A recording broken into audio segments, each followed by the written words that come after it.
Hi everyone, and thank you for joining us on this video this morning. This will be going live into the group around 7 o'clock on Wednesday morning. It's actually now almost exactly 24 hours before that. So we had to do this as a pre-recorded session because of time differences.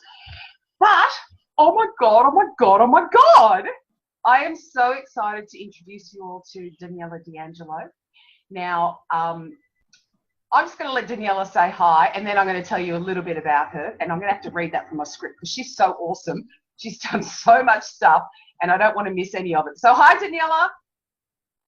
Hi, Adele. Hi, beautiful. Thank you for pre-recording, by the way. I appreciate it. Absolutely, my pleasure. As we spoke about, this being Inspiration Week, you were one of the people that was truly instrumental in supporting me when I had my awakening. So as the first interview that I wanted to do this week, it was never any question that it was going to be you. Oh, thank you. Now, I'm going to read from my piece of paper because I don't want to miss anything. So, guys, listen up because this is absolutely incredible. Daniela is a writer, a producer, and she is a mentor in the United States for women in TV, as well as an industry expert. And get this right, she's spoken on panels for the Australian Writers Guild, SAG-AFTRA, you're going to have to tell me what that stands for, and the Actors Union in LA.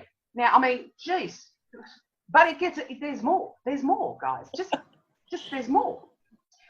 She has produced, amongst many other things, this is just like the high-level stuff, The Amazing Race, My Kitchen Rules, 7 Year Itch, MasterChef,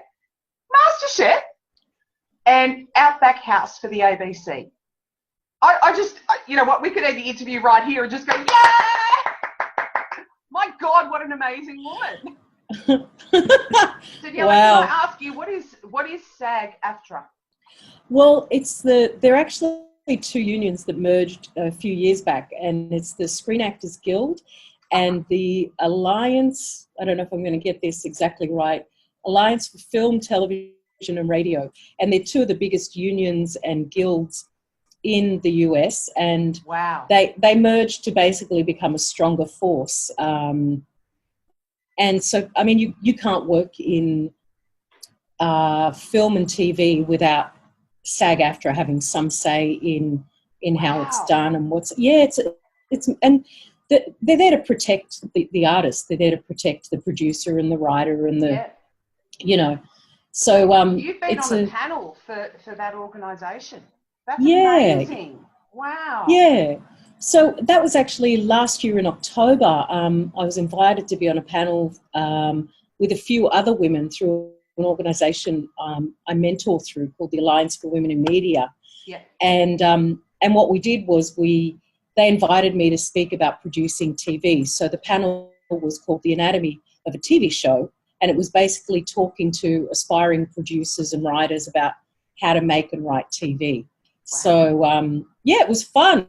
It was really great. And some of the other women on the panel were really amazing. Like one of the other women was a writer for the TV series Mum, and I mean, there's just so many incredible women doing incredible stuff that sometimes I'm sitting there going, what am I doing here? Like, this is I think this is insane. We kind of all know what you're doing there. You are incredible at what you do, and I know that.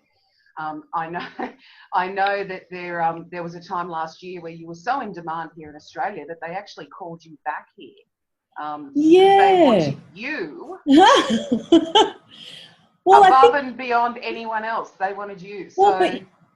Well, you know what it is? It's that you grow up, you come through an industry like the TV industry in Australia. It's tiny, and everybody knows everybody, and everybody knows who they like to work with.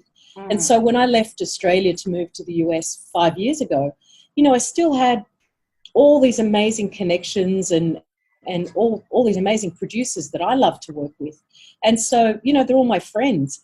So they kind of, check in and say, hey, are you available? What are you doing? Wow. Can you come and spend some time working here again. And I love it because it keeps me current in the Australian industry too. Yeah. So it's important, But it that's also means I amazing. get to come home and I Yes. get to see you and I get to see my family and I get to, I get to do all that nice, gorgeous stuff. So, yeah, it's worth it. Absolutely. So, speaking about coming home and family, some people might be wondering how I know you and why I'm interviewing you.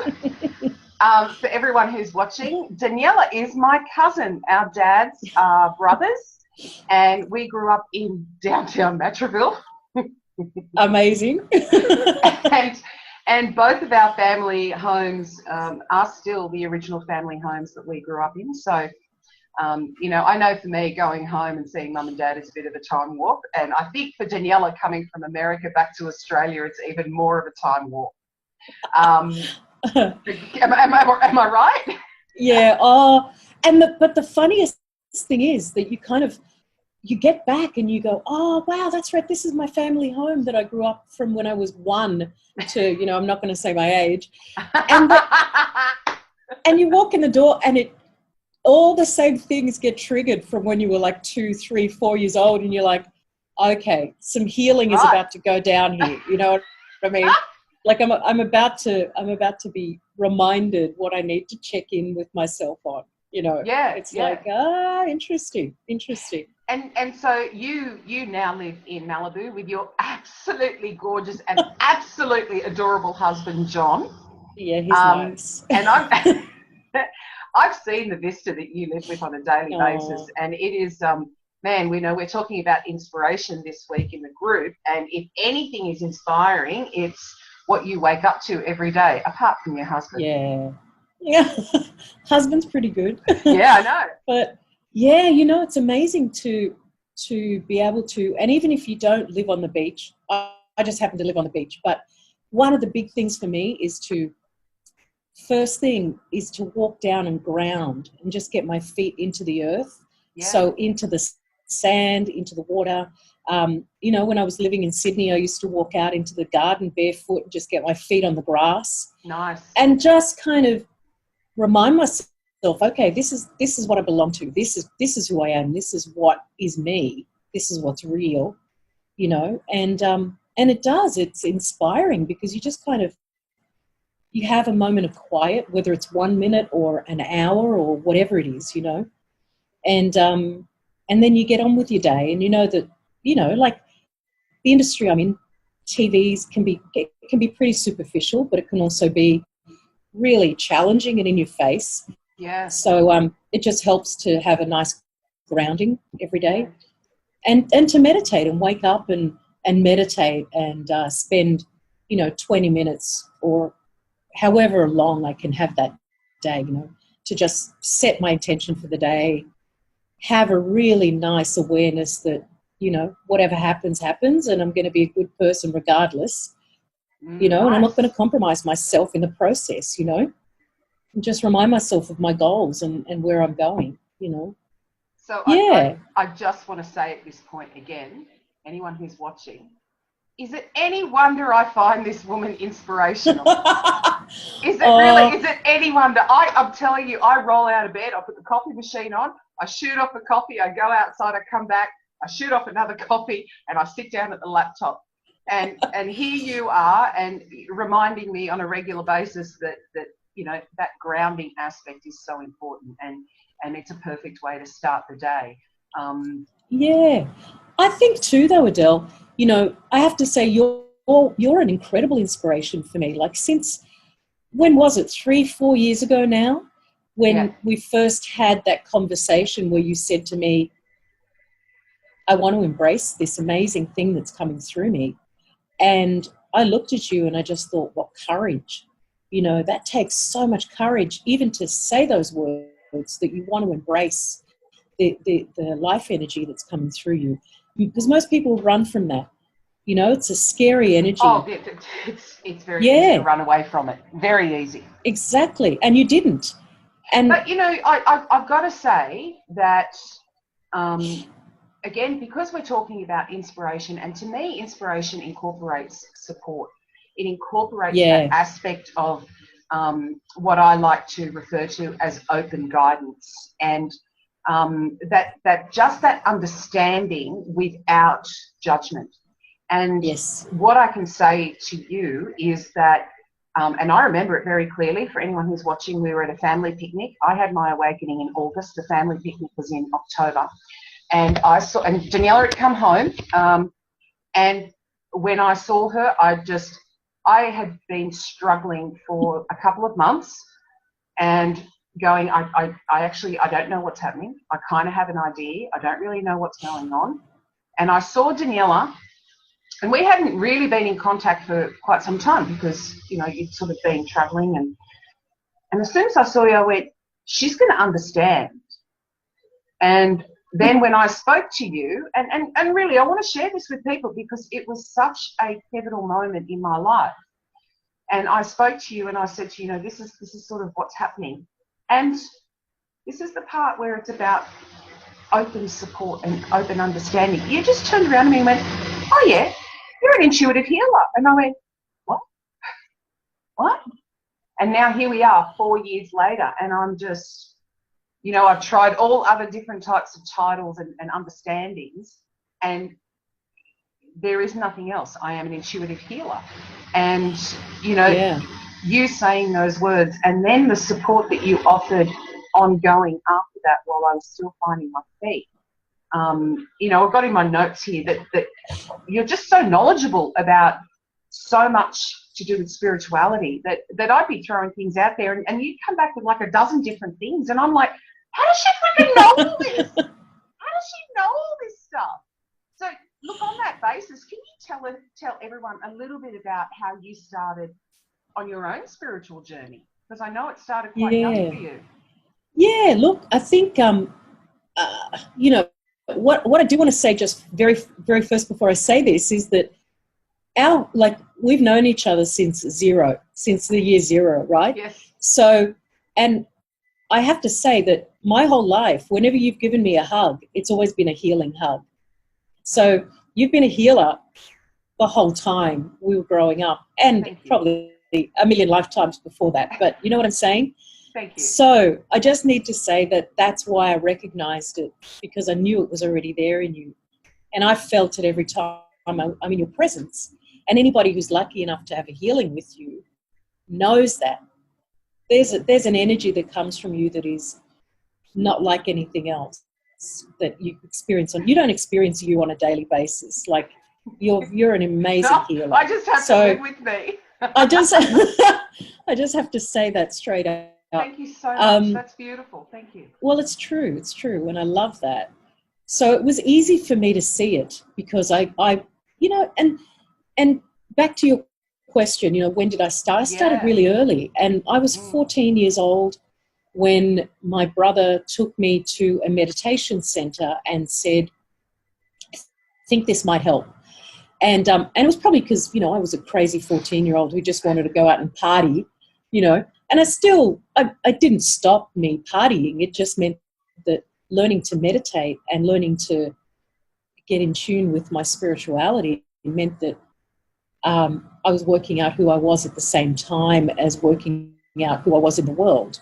Nice. So it's really interesting because he handed me a book called Jonathan Livingston Seagull, which if nobody's ever read it, it's a really small, simple book, but it's beautiful because it's like all seagulls look the same to us, but to themselves and to themselves, but the story of Jonathan Livingston Seagull is about one bird who has a special gift and he's recognizing it, and it's his struggle to kind of say, yeah, you know what? I'm actually special, and it's okay that I'm different, So as a 13... I'm definitely going to have to read that one. I told you I hadn't read it, but now that you told me what it's about, I'll have to go out and get me one of them. It's a very sweet little book, and it was a book I read when I was 13 years old. And then, so my brother was a big catalyst in my kind of direction to my spirituality. But I think also just growing up with religion in the family, and we both went to Catholic schools, and when you grow up Catholic, you kind of grow up with a discipline of prayer and choir and mass, and So you get ritual embedded in you, which is a good thing for me. You know, it's nice because I have the practice of ritual, which is that practice of waking up in the morning and honouring myself and then moving on in my day. Which I still find amazing and truly, like, really, like, beautiful. Absolutely beautiful. Yeah, it is. It's nice way to start. And if I don't have time, then I take at least 5 minutes and I'll do some affirmations or something. You know, I just make sure to do something every day before I walk out the door.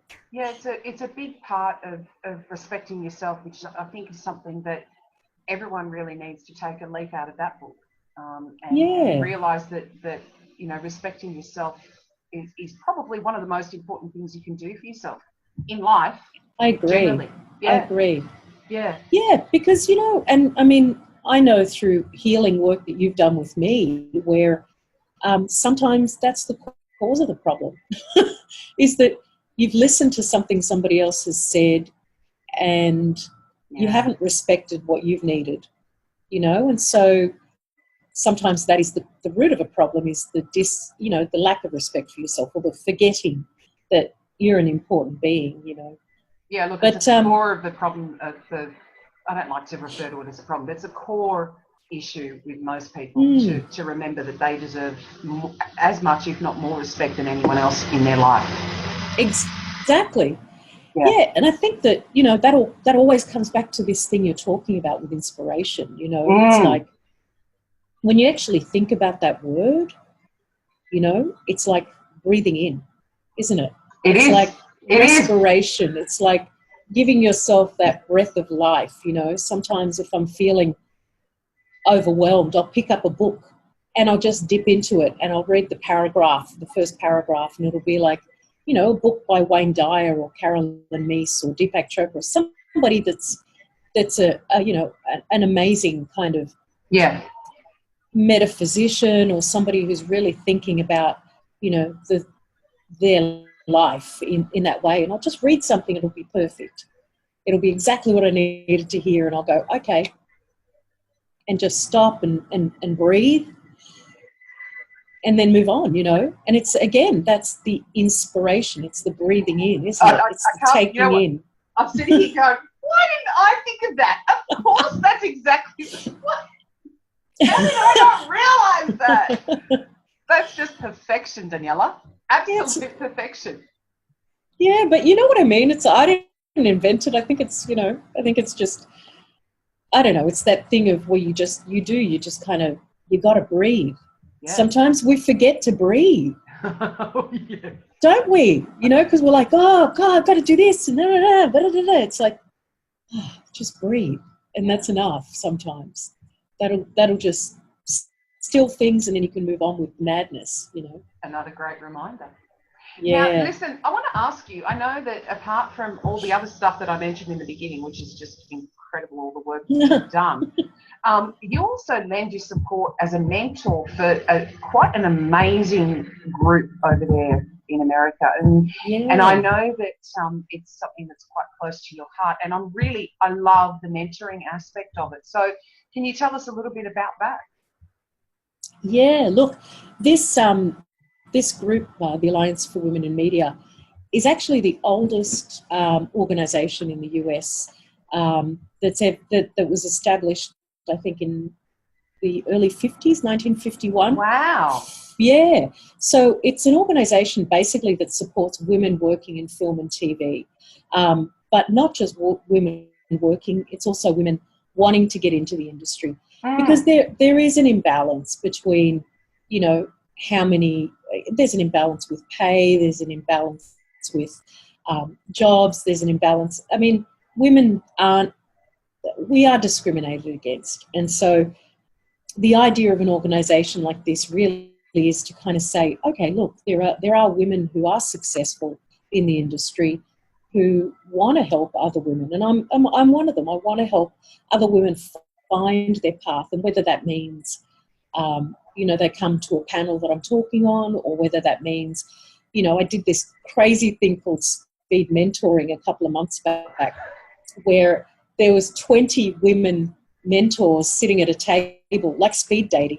Wow. And there would be one person after the other coming through saying, hey, what about this? I want to find out about this. And sometimes I don't know the answer, but all I can say is basically, you know, if you're curious about how to get into something, or you're curious about how to move into a direction in TV and film mainly, because that's my specialty, there's always going to be a body, or there's always going to be information, there's always going to be a way of doing it. And usually the way is not by pushing, it's usually by asking.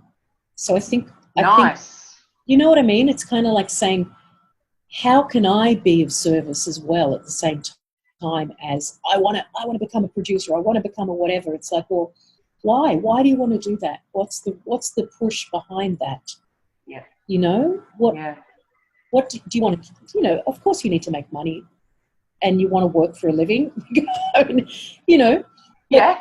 TV is not a guaranteed, TV and film is two of the hardest industries to work in. Yeah. And there's not always a guarantee of work, but there is a way that you can be involved that guarantees you keep working, and that is by actually being somebody who says yes to things and somebody who opens their mind and says, I'd like to help. How can I help? Does that make sense? Yeah, look, it does, because and I'm actually going to post a clip. I think it's from that Women in Media panel that you did. I'm not sure if it's the speed dating one, but where yes. a line in that where you say, and I will post it in the group afterwards, a line in there where you say, rather than saying no, to be able to say yes, but. And yes, and.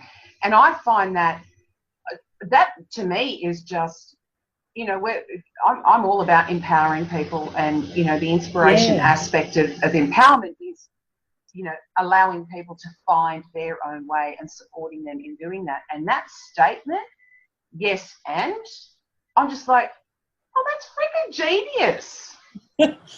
It's pretty cool, isn't it? Yeah. And you know where that comes from for Tell me? Well, the thing is, I mean, you know, your cousin, my brother Angelo, is an actor, and I also, at the same time as I was doing the spiritual work, I was also doing acting classes. And one of the rules of improvisation or acting is when you're in a scene and you're improvising, the fastest way to kill a scene is to say no.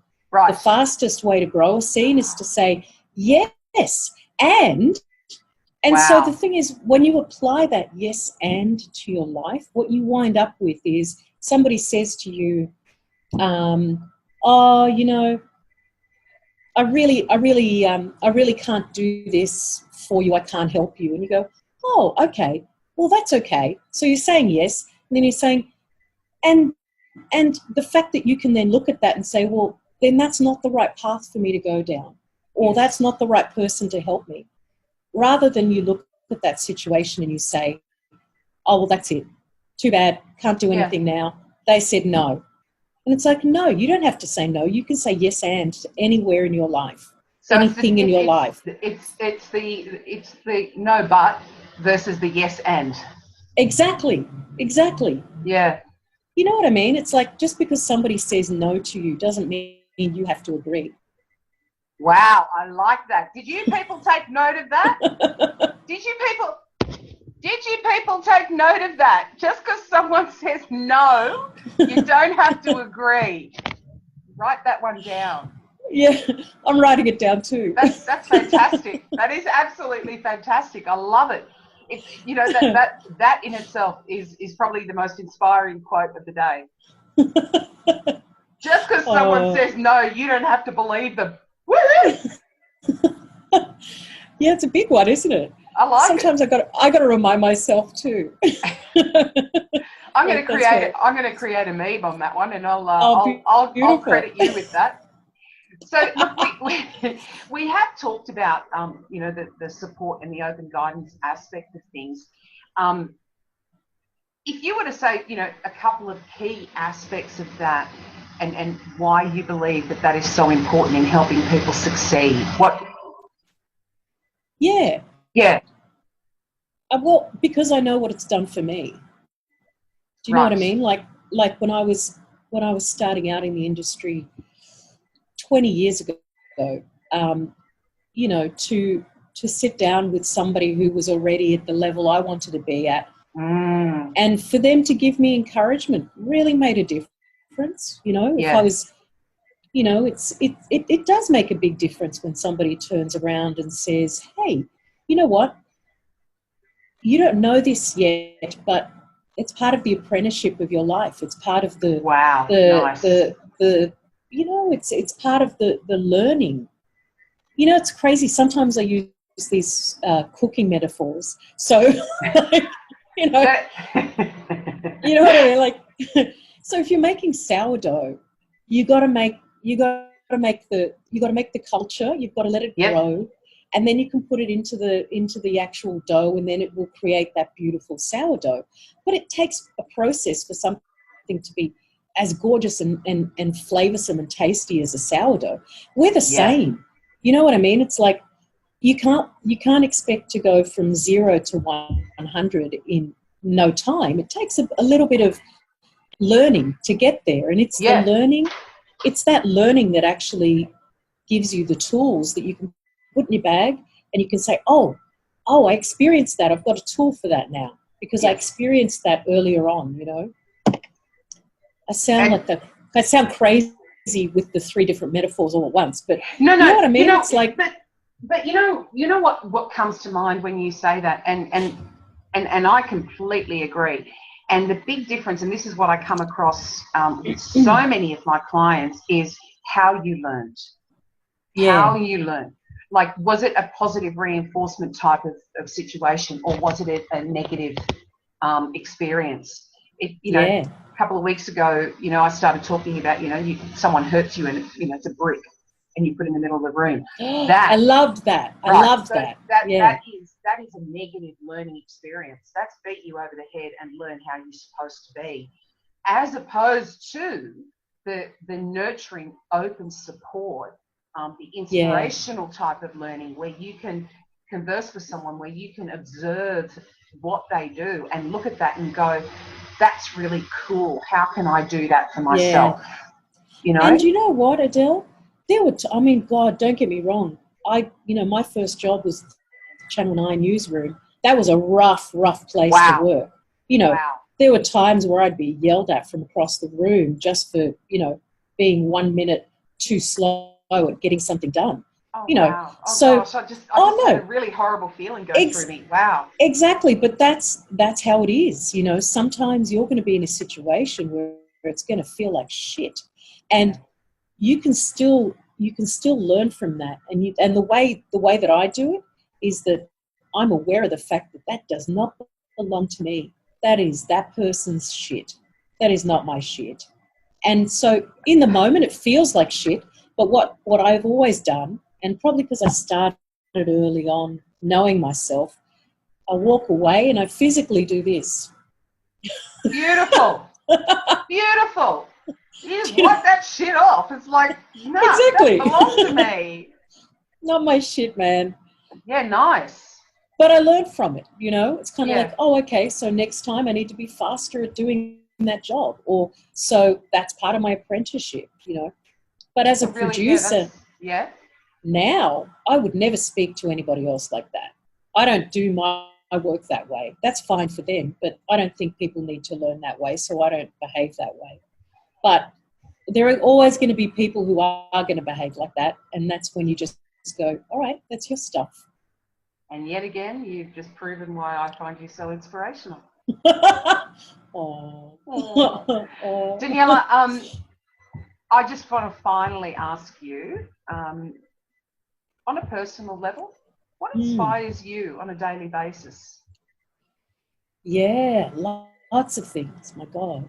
You know, actually, can you show everyone your bowl of crystals? No, because I love that. It's a little bowl. Hang on, can you see my little bowl? Look at that! It just looks like happiness in a bowl. It looks like lollies. Like I could eat that one and eat that one. I love it. I love it. You showed me that before we started recording, and I just wanted to share that with everyone because I actually found that inspirational myself. That was beautiful. Yeah. Little bowl of, like you said, it's like this beautiful little bowl of lollies there, just waiting to give you their goodness. Yeah, exactly. Exactly. So yeah, what do you find inspirational for yourself? To be honest, nature is big for me. Oh yeah. So getting out into nature is massive, you know, and I don't know, you know, like because I live on the ocean, so being able to, the water is really big for me. Oh, huge. Yeah. Yeah. And you know, some mornings just it's not even mornings really, it's just throughout the day. If I feel low in energy, or I'm feeling like you know, something doesn't feel quite right, I'll usually just close my eyes and stop and listen to my breath and just take a few deep breaths. Wow. And that makes me aware of the fact that maybe I haven't been breathing, I haven't been inspiring myself, you know, because I think we should be our own inspiration. Yeah. You know, there's amazing authors, and you know, sometimes if that's not enough, then I'll jump on YouTube and I'll go, what does Abraham say about that? Or does, you know, what's Adele saying about something? Honestly, do you know what I mean? What's Wayne Dyer got to say about it? You know, I'll click on something. We're so lucky now. We've got it everywhere online. You know, if you feel a bit shitty and you're walking around feeling shitty and you need a shift in energy, then for me, what shifts that energy is to read something inspiring. Yeah. And whether that, and usually, you know what it is? Usually it's a reminder that I am God. It's a reminder that I am light, that I am love. And it's just reminding me of all those things that I know I am, you know? Wow. Yeah. So yeah. I just want to say I want to be you when I grow up. Shit, I want to be you when I grow up. Sweetheart, I thank you so much for taking the time to do this interview. And, you know, forever and a day, I will be grateful for everything you've done for me. And I hope that when people watch this, they see the kind of inspiration that I have seen in you and the support that you offered. And in all honesty, I truly hope that people can find someone like you in their lives. No, really, you know, someone who is open-minded and accepting and, you know, allowing people to be who they are and just offering that open guidance, that inspiration. So I thank you, my darling, for everything you've done for me. And I feel the same back at you. Thank you, sweetie. And I think that people watching this will definitely get some insight as well as to, you know, where they can look for inspiration for themselves. That's where they should look. Okay. All right. I'll take it. Thank you again, sweetheart. Mwah. Send you so much love. Always, always, always. And give John a big kiss and a cuddle for me. Love you. Love you, darling. Bye.